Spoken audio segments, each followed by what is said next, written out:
नमस्कार मेरे प्यारे साथियों, आपका अपने YouTube चैनल केवल स्टडी पॉइंट पर स्वागत है। मैं आप लोगों को कक्षा 10वीं का गणित पढ़ा रहा हूं, जिसमें हम लोग ट्रायंगल नामक चैप्टर पढ़ रहे हैं। आज हम लोग चैप्टर 6.3 का प्रश्न संख्या 11 हल करने जा रहे हैं। आइए स्टार्ट करते हैं। आकृति में AB बराबर AC। हमारे पास एक आकृति है जिसमें AB जो है वो AC के बराबर है। एक समद्विबाहु त्रिभुज ABC की एक A, B और C एक समद्विबाहु त्रिभुज है। मेरे प्यारे दोस्तों, हम लोग जानते हैं कि किसी भी त्रिभुज में अगर दो भुजा बराबर है तो उसको हम लोग समद्विबाहु त्रिभुज कहते हैं। तो इसमें ABC एक ऐसी त्रिभुज है जिसमें AB के बराबर क्या है, AC है, तो ये समद्विबाहु त्रिभुज है। और ABC की बढ़ाई गई भुजा CB, हमारी CB भुजा जो है वो बढ़ाई गई है कहाँ तक, E तक बढ़ाई गई है। और इस पर बढ़ाई गई भुजा पर बिंदु E स्थित है। क्या है, बिंदु E स्थित है। और फिर कह रहा है यदि AD लंब BC, ये AD जो है वो BC पर लंब है, और उसके बाद में EF, ये EF जो लंब है वो किस पे है, AC पे है। तो सिद्ध करना है त्रिभुज ABD, triangle ABD, similar triangle ECF, EC और F, ये दोनों आपस में क्या है, सिमिलर हैं, समरूप हैं। तो इसके लिए सबसे पहले हम लोग लिखते हैं दिया है। कभी भी इस तरह के क्वेश्चन को हल करते हैं तो दिया है। क्या दिया है मेरे प्यारे साथियों, हमें दिया है एक समद्विबाहु त्रिभुज, समद्विबाहु त्रिभुज ABC, जिसमें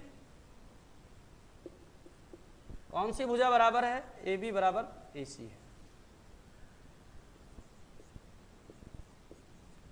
अब आप ये भी आगे लिख सकते हैं कि बढ़ाई गई भुजा CD, तो ये भी लिख सकते हैं, ये लंब है ना, CB की बढ़ाई गई भुजा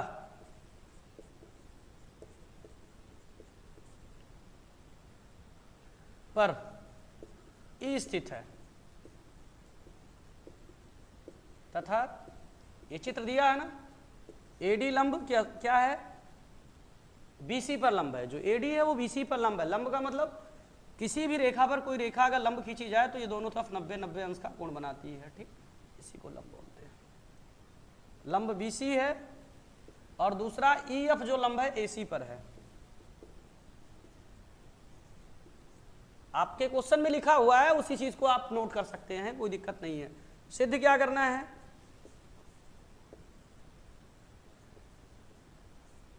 सिद्ध करना है त्रिभुज ABD समरूप त्रिभुज ECF, ये समरूप है, ठीक, ये हम लोगों को प्रूव करना है। अब रचना कोई करेंगे नहीं, उत्पत्ति ध्यान से देखेंगे मेरे प्यारे दोस्तों। हम दोनों त्रिभुजों को लेंगे, त्रिभुज ABD व त्रिभुज ECF, बहुत ध्यान से देखेंगे, ABD और ये CEF। तो हम लोग क्या देखेंगे कि कोण B जो है वो कोण C के बराबर होगा। क्यों बराबर होगा, किसी भी त्रिभुज में समान भुजा के सम्मुख कोण बराबर होते हैं। तो त्रिभुज ABC में क्या होगा, त्रिभुज देखेंगे कोण B बराबर कोण C, ठीक, समान किसी त्रिभुज में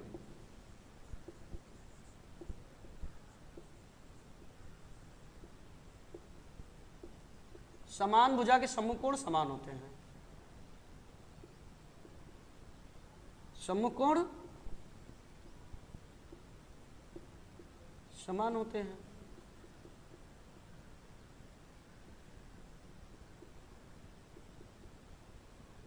अब हम लोग क्या देखे थे, ABC क्या है, एक समद्विबाहु त्रिभुज है ना।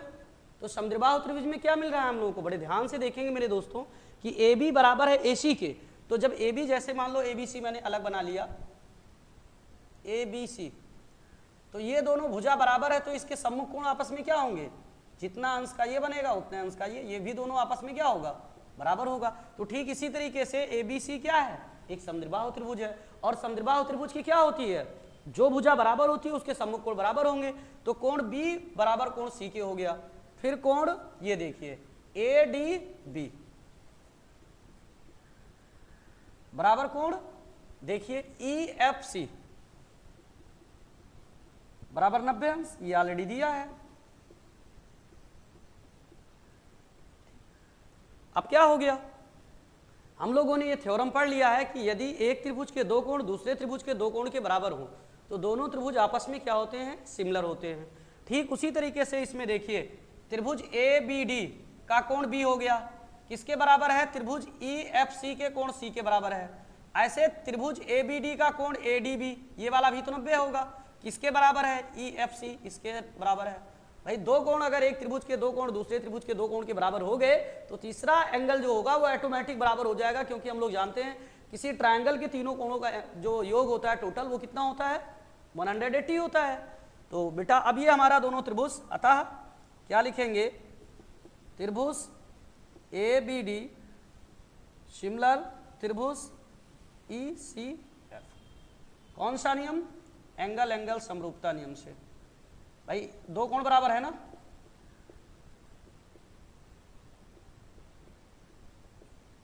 चलिए इसका स्क्रीनशॉट लीजिए आप लोग।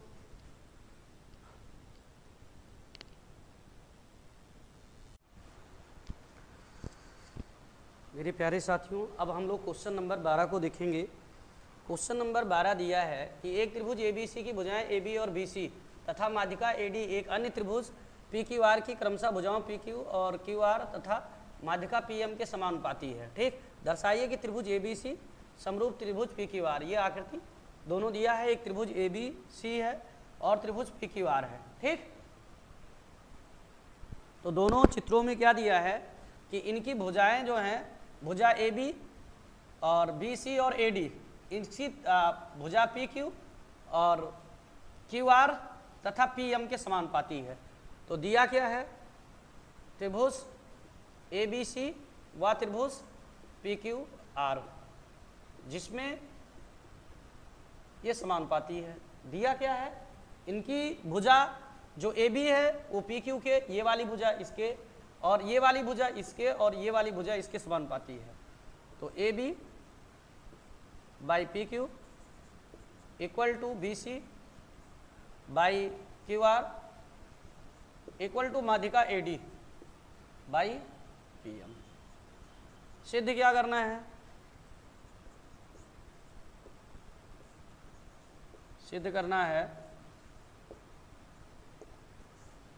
कि ये त्रिभुज triangles ABC similar triangle PQR, ये हम लोगों को प्रूव कर देना है। ठीक, मतलब triangle ABC similar triangle PQR ये प्रूव कर देना। तो आइए अब हम लोग उत्पत्ति करते हैं इसकी।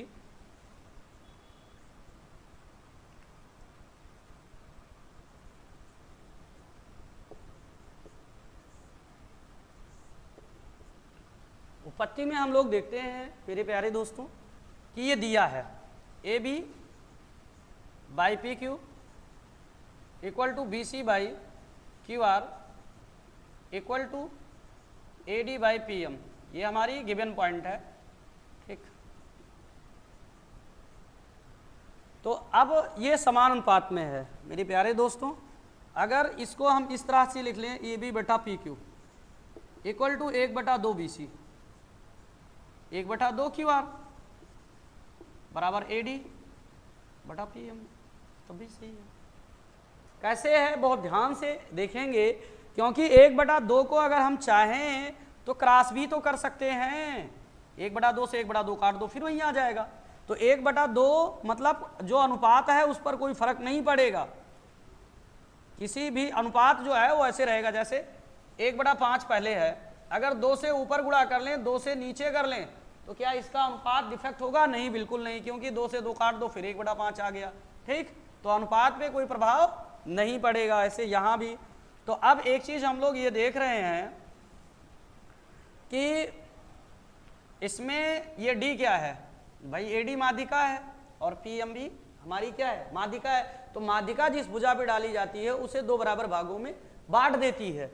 तो अब ये BC का आधा क्या होगा, BD होगा या CD, मतलब ये दोनों क्या होगी, ये D माध्यिका है। तो हम लोग लिख देंगे ए बी बटा P Q equal to B C का आधा बी डी बटा और ये क्यू आर का आधा। भाई यम क्या है, मध्य बिंदु है ना भाई, मध्य बिंदु है तो इसे बी सी को दो बराबर भागों में बांट देगा, तो बी डी बराबर सी डी होगा। तो हमको बी डी बराबर सी डी होगा, तो हम ये प्रूव करेंगे कि ए बी डी समरूप है त्रिभुज पी क्यू एम के। सबसे पहले तो अब क्या हो जाएगा, यहाँ बी डी की जगह पे क्यू एम हो जाएगा इक्वल टू हमारी ए डी, ए डी अपन क्या हो जाएगी हमारी ए डी अपन पी एम। आप देखिए बड़े ध्यान से हम लोग विचार करेंगे ये क्यों हुआ, क्योंकि डी जो है लिख सकते हैं डी बी सी का मध्य बिंदु है, बी सी का मध्य बिंदु है तथा यम किसका मध्य बिंदु है, क्यू आर का, क्यू आर का मध्य बिंदु है।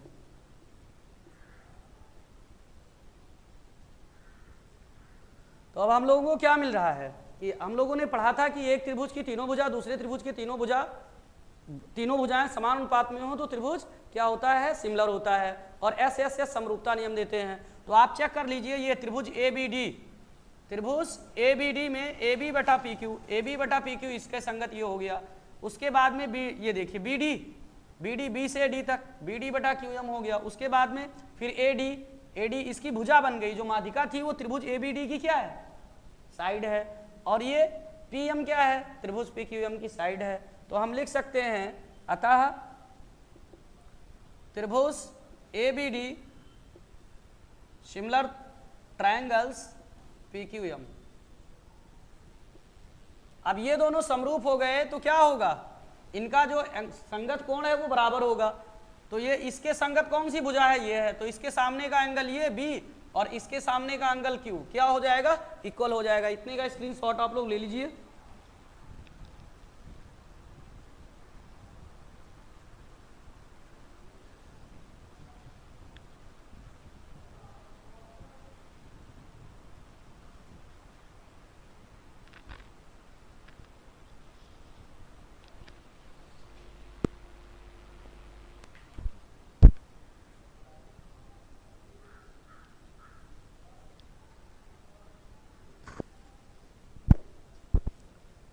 चलिए फिर देखते हैं हम लोग।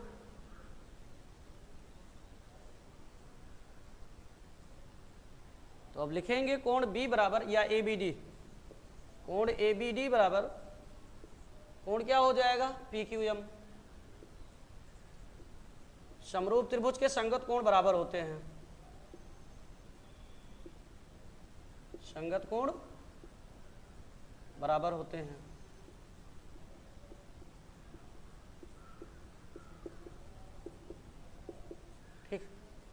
तो अब फिर क्या हो गया, ये कोण इस कोण के बराबर हो गया, तो और ए बी बटा पी क्यू बराबर बी सी बटा क्यू आर, ये तो ऑलरेडी दिया है क्वेश्चन में ना, बी सी बटा क्यू आर ये दिया है। अब आप लोग क्या देख रहे हैं कि त्रिभुज ए बी सी में, त्रिभुज ए बी सी और पी क्यू आर में एक कोण बी दोनों में बराबर हो गया, और इसके अंतर्गत जो भुजाएं हैं ए बी और बी सी वो दोनों समानुपात में हो गई, तो दोनों ट्रायंगल्स क्या हो जाएगा, आपस में सिमिलर हो जाएगा। हम लोगों ने पढ़ा था यस ये यस समरूपता नियम। अतः क्या लिखेंगे, त्रिभुज ए बी सी समरूप त्रिभुज पी क्यू आर, कौन सा नियम, यस ए एस समरूपता नियम से।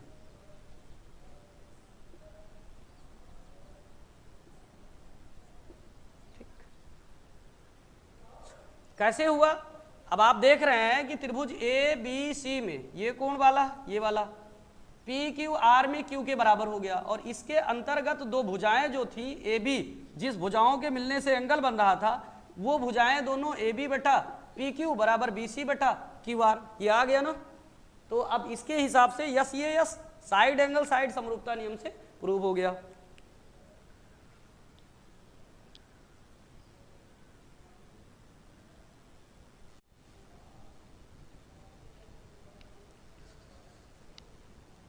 क्वेश्चन नंबर 13 देखेंगे अब हम लोग। क्वेश्चन नंबर 13 दिया है कि त्रिभुज ABC की भुजा BC पर एक बिंदु D इस प्रकार स्थित है कि ADC बराबर एंगल BAC है, तो दर्शाइए कि CA स्क्वायर बराबर CB इंटू CD। तो सबसे पहले हमको एक ट्रायंगल बना लेना है। ट्रायंगल क्या है?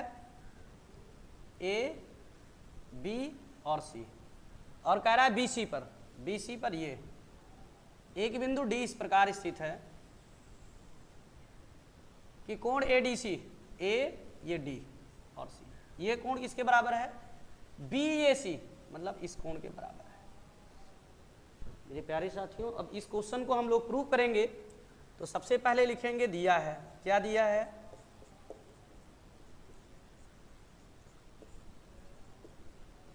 त्रिभुज ABC जिसमें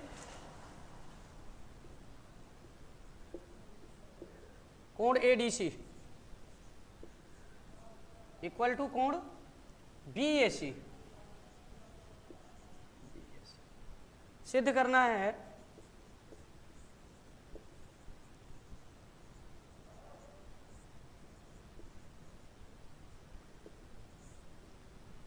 सिद्ध करना है CA square equal to CB into CD। अब CA स्क्वायर का मतलब जब हम प्रूव करेंगे तो CA 2 बार आना चाहिए, क्योंकि अगर दोनों त्रिभुज समरूप सिद्ध हो जाएं कोई दो त्रिभुज, तो उनकी संगत भुजाओं में समानुपात होता है।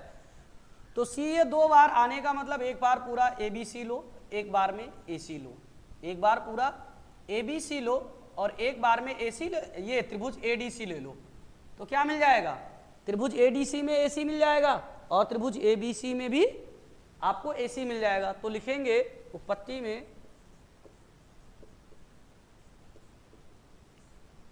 त्रिभुज ABC व त्रिभुज AD, मतलब D ये C में, D ये C में। हम लोग ADC भी लिख सकते थे, लेकिन जब हम संगत भुजा निकालते हैं तो प्रॉब्लम होती है वहां पर, क्योंकि कोण B के बराबर, देखिए A के बराबर क्या है? D है, तो कोण A के जगह पे D लिखेंगे, कोण A के जगह D। उसके बाद C जो है, मेरे प्यारे दोस्तों ध्यान से देखिए, एंगल जो C है वो आपकी ट्रायंगल्स ABC में भी है और ट्रायंगल D ये C में भी है, तो C भी बराबर है। तो लिखेंगे कोण ADC मतलब BAC इक्वल टू कोण ADC। ये ऑलरेडी दिया है आपके क्वेश्चन में, ठीक। मतलब जो त्रिभुज DAC है उसकी एंगल D त्रिभुज ABC के एंगल A के बराबर है, इतने के बराबर है, ठीक। अब दूसरा पॉइंट क्या है? हम लोग देख रहे हैं कि कोण C जो है ACB इक्वल टू कोण ACD, ये दोनों में क्या है? उभयनिष्ठ है।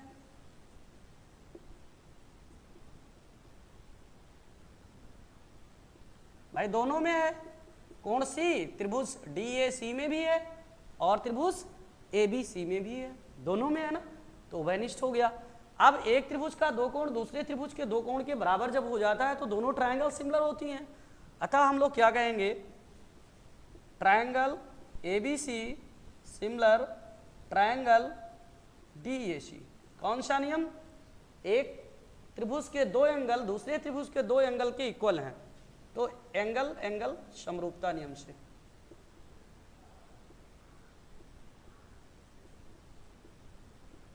अब थोड़ा सा ध्यान देना है कि अगर ये दोनों त्रिभुज ABC और DAC क्या हो गई? आपस में सिमिलर हो गई, तो इनकी संगत भुजाएं क्या होंगी? समानुपाती होंगी। तो संगत भुजा कौन सी बनेगी? हमको AC चाहिए। यहां देखो ध्यान से, तो AC किसके सामने की भुजा है? कोण D के सामने AC है। अब D किसके बराबर है? ये, तो आप लिखेंगे CA।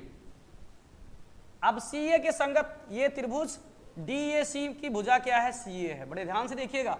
अब कोण CA के सामने, मतलब भुजा के सामने का कोण ये है, तो D वाला कोण जो है ये D किसके बराबर है? ये के। तो त्रिभुज BAC में A के सामने कौन सा भुजा है? BC, या C भी लिख लो या यहां से निकाल लो CA ये दोनों लेंगे, उसके बाद में क्या हो जाएगा हमारा? CA मतलब BC लेंगे तो इसका BC हो जाएगा, और इसका क्या बन जाएगा, AC बन जाएगा ना। आप चेक कर लीजिए खुद। तो हम लोग CA इक्वल टू, फिर दूसरी भुजा क्या चाहिए, CD चाहिए हमको, CA फिर चाहिए, एक बार CA फिर चाहिए। तो त्रिभुज ABAC में जब CA लिखेंगे तो CA के सामने कौन सी कोण है, B है, तो CA के सामने B है, लेकिन किस त्रिभुज का पहले लिख रहे हैं हम, पहले ADC का लिख रहे हैं। किसका लिख रहे हैं हम लोग, ADC का लिख रहे हैं। तो ADC की भुजा चाहिए, तो कोण B के सामने A के C दोनों में हो गया, D के बराबर ये आपका पूरा इतना हो गया, तो B के बराबर क्या हो जाएगा, B के बराबर ये हो जाएगा, ये इस B वाले के सामने जो हमारी ये है, तो इसके सामने कौन सी भुजा है, CD है। भाई छोटा वाला जो DAC त्रिभुज है उसकी भुजा हम ऊपर लिए हैं CA सबसे पहले, तो अब इसका दूसरा भी ऊपर लेंगे वही भुजा, दूसरी भुजा नहीं लेंगे कि दूसरे त्रिभुज का ले लेंगे, तो CD बटा, अब इसके बराबर कौन है B, तो त्रिभुज ABC में B के सामने क्या है भुजा, AC है या C है। अब CA क्या होगा, CA इधर भाग है तो इधर गुणा, तो CA का स्क्वायर, और CB इधर भाग है तो इधर गुणा, CB इंटू CD। मेरे प्यारे दोस्तों एक पॉइंट और समझ लीजिए, अगर यहाँ से समझ में ना आए संगत भुजा, जो कोण बराबर होगी उसके सामने की भुजाएं संगत होती हैं, और संगत भुजाओं में समानुपात होता है। अगर वहाँ से समझ में ना आए तो आप यहाँ से ले लो, पहली बार ये ले लेंगे BC, तो AC बटा BC हो गया, उसके बाद दोबारा ले लेंगे CD, तो CD ये हो गया, और फिर CA ये हो गया, यहाँ से निकाल लेते हैं। ठीक, तो ये प्रूव हो गया। चलिए स्क्रीनशॉट लीजिए इसका।